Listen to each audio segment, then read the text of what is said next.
Number one, a woman fears being oppressed by a man.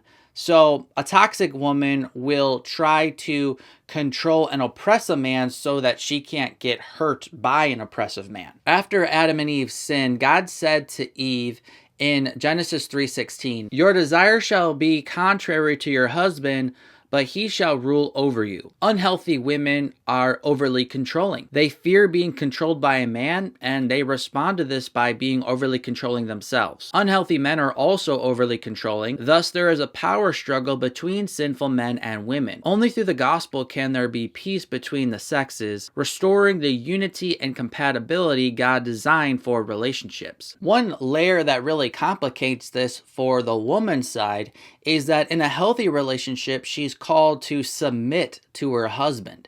And that's a really vulnerable thing to do, especially when your husband is a jerk or is misusing his authority. And that's why a woman should be highly selective, because she has to take on the vulnerable role of being submissive to her husband. So some women try to solve this fear of having to submit to a oppressive man by being oppressive and controlling themselves, like, I'll get you before you get me. Where the real solution a healthy woman should be taking is to say, I'm going to be a godly woman who submits to her husband one day, but I'm also going to require my husband to live into the fulfillment of his role that God has designed for him. Not saying that she requires and makes him do it, but rather she's not willing to compromise on her standards when choosing a man. She should be selective and say, I'm only going to marry a man who's going to treat me like Christ treats the church. In theory, obviously we're all sinful, but that's going to be the man's ideal because she's committed to being a submissive wife. So she knows the importance of finding a man who's not going to abuse that place. In the end, the solution for both men and women is to embrace their new identity in Christ, and so that they can properly handle these fears and thus love each other as God originally designed.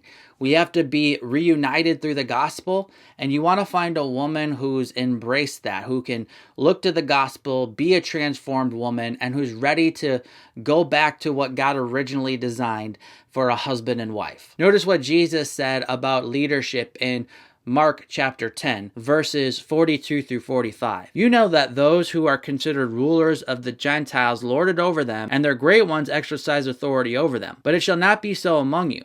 But whoever would be great among you must be your servant, and whoever would be first among you must be slave of all. For even the Son of Man came not to be served, but to serve, and to give his life as a ransom for many. So if you want a woman to submit to you in marriage, you need to die for her in marriage, like it says Christ did for the church. If you're a loser who is rude and selfish, why would a woman want to submit to you in marriage? But if you're a winner who's loving and selfless, why wouldn't a woman want to submit to you in marriage? Toxic women refuse to be loved by godly men and then instead seek to dominate men like sinful men try to dominate women. If a woman can't understand how love and submission go together, avoid her.